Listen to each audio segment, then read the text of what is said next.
प्यारे विद्यार्थियों, कल हमने मीराबाई के पदों का अध्ययन किया था, उनकी सप्रसंग व्याख्या की थी।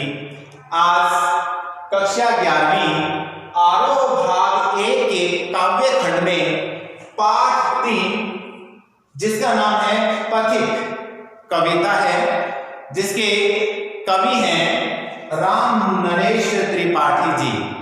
आज हम हिंदी के अंतर्गत काव्य खंड में पथिक कविता के कवि राम नरेश त्रिपाठी जी का पहले कवि परिचय प्राप्त कर लेते हैं। श्री राम नरेश त्रिपाठी जी आधुनिक कवियों में अपना महत्वपूर्ण स्थान रखते हैं। आधुनिक कवि मैं पहले बता चुका हूं, हमारा हिंदी साहित्य 4 काल खंडों में विभक्त किया गया है। आदिकाल, रीतिकाल, भक्तिकाल और आधुनिक काल। तो आधुनिक कवियों में राम नरेश त्रिपाठी जी का महत्वपूर्ण स्थान है। अब इनके जन्म की अगर बात करते हैं, इनका जन्म सन 1881 ईस्वी में उत्तर प्रदेश के कोइरीपुर, जौनपुर जिला में हुआ था। और इनकी अगर भाषाओं की अगर हम बात करते हैं, प्रारंभिक शिक्षा प्राप्त करने के पश्चात इन्होंने बहुत सी भाषाओं का भी अध्ययन किया था, जिसमें उर्दू, संस्कृत, गुजराती तथा बांग्ला आदि का प्रमुख स्थान है। मतलब कहने का अर्थ क्या है, हिंदी के साथ साथ इन्होंने उर्दू, संस्कृत, गुजराती और बांग्ला को भी सीखा। इसके अलावा अगर इनके स्वभाव की हम बात करते हैं, राम नरेश त्रिपाठी जी का स्वभाव जो है वो कैसा था, वो अत्यंत मननशील थे। किसी की बात पर चिंतन मनन अधिक करते थे और परिश्रमी थे, क्योंकि जो चिंतन मनन करता है वो परिश्रम अवश्य करता है। अध्ययनशील थे, एक अच्छी बात थी इनके स्वभाव की, ये अध्ययनरत रहते थे, अध्ययनशील थे, साथ ही भ्रमणशील। क्योंकि जब कोई एक कवि या लेखक होता है वो भ्रमण करता है तो उसे विभिन्न स्थानों की जानकारी प्राप्त होती है, इसलिए वो भ्रमणशील स्वभाव के भी रहे हैं।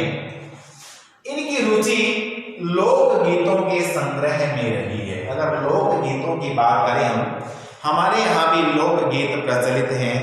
तो हमारी जो बोली है हरियाणवी, उसमें रचित गीत जो है वो लोकगीत कहलाते हैं। तो ऐसे ही लोकगीतों के संग्रह में उनकी रुचि ज्यादा थी। 1962 ईस्वी में इनका निधन हो गया था। अब आगे बात करते हैं इनकी रचनाओं की। अगर इनकी रचनाओं की बात करते हैं तो सबसे पहली बात तो मैं बता चुका हूं कि उर्दू, संस्कृत, गुजराती तथा बांग्ला भाषाओं का भी ज्ञान था और ये मननशील, परिश्रमी, अध्ययनशील और भ्रमणशील थे। तो यहाँ पर इनकी बहुमुखी प्रतिभा के दर्शन हमें होते हैं। तो ये बहुमुखी प्रतिभा के धनी थे। दूसरी बात, उन्होंने काव्य, उपन्यास, निबंध और संपादन के क्षेत्र में अपनी प्रतिभा का परिचय दिया। अब देखिए, काव्य, हम अगर साहित्य की बात करते हैं तो साहित्य में अलग अलग विधाएं देखने को मिलती हैं। पद्य और गद्य की अगर हम बात करते हैं तो पद्य को अगर अलग कर दिया जाए उसमें काव्य आता है, मतलब कविताएं आती हैं। और ये उपन्यास, निबंध और संपादन जो है ये गद्य विधाएं हैं। हमारा जो हिंदी साहित्य है उसकी गद्य विधाएं हैं। तो गद्य में उपन्यास, निबंध है, कहानी है, संस्मरण है, रेखा चित्र है, रिपोर्टाज है, जीवनी है, नाटक है, वो सारे के सारे इसके अंतर्गत आ जाते हैं। और जो राम नरेश त्रिपाठी जी थे, उन्होंने काव्य, उपन्यास, निबंध और संपादन के क्षेत्र में अपनी प्रतिभा का परिचय दिया। मतलब हर क्षेत्र में इन्होंने लिखा है। इसके अलावा उन्होंने बालकोपयोगी एवं स्त्री उपयोगी, मतलब बालकों के लिए, बच्चों के लिए और जो उपयोगी हो और स्त्रियों के लिए उपयोगी साहित्य की इन्होंने रचना की है। जो स्त्रियों के लिए और बालकों के लिए, बच्चों के लिए उपयोगी साहित्य था, उसकी रचना भी राम नरेश त्रिपाठी जी ने की है। आगे प्रबंध काव्य एवं मुक्त काव्य भी इन्होंने लिखे हैं।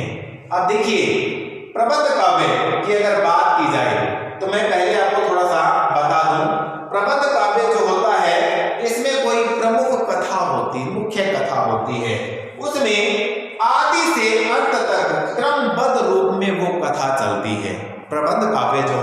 उसकी बात कर रहा हूँ। इन्होंने प्रबंध काव्य भी लिखा है और मुक्तक काव्य भी लिखा है। तो इन्होंने जो प्रबंध काव्य लिखा, प्रबंध काव्य क्या होता है, इसमें कोई एक प्रमुख कथा एक क्रम से आदि से अंत तक चलती रहती है, साथ साथ में क्या है, गौण कथाएं बीच बीच में सहायक बनकर आती रहती हैं। जैसे उदाहरण के रूप में रामचरितमानस को लिया जा सकता है, एक मुख्य कथा इसमें चलती है, गौण कथाएं बीच बीच में सहायक के रूप में आती रहती हैं। तो ये प्रबंध काव्य कहलाते हैं। ऐसे अगर प्रबंध काव्य की मैं बात करूं तो इसमें दो भेद किए गए हैं, आगे निकल कर देंगे, महाकाव्य और खंड काव्य। जी हमें ज्यादा इसकी आवश्यकता नहीं है कि कौन से भेद है क्या है, सिर्फ हमें ये करना था कि प्रबंध काव्य क्या है।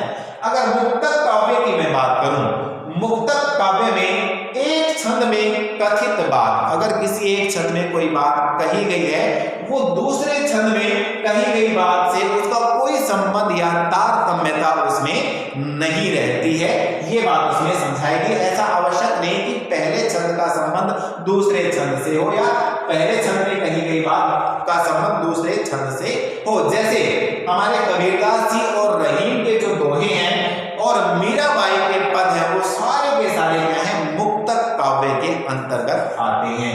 तो ये चीजें हमें ध्यान में रखनी कि प्रबंध काव्य क्या होता है और मुक्तक काव्य क्या होता है। अब अगर बात करें रामनरेश त्रिपाठी जी, इन्होंने दो प्रकार की काव्य रचनाएं की, कौन सी, प्रबंध काव्य की और मुक्तक काव्य की। और अगर बात करें इनके खंड काव्य की, इन्होंने खंड काव्य भी लिखा है जो कि प्रबंध काव्य का ही एक भेद है। खंड काव्य में पथिक, मिलन और स्वपन, ये इनके खंड काव्य हैं। मानसी जो है इनका मुक्तक कविताओं का एक संग्रह है, ये बातें आपको याद रखनी है।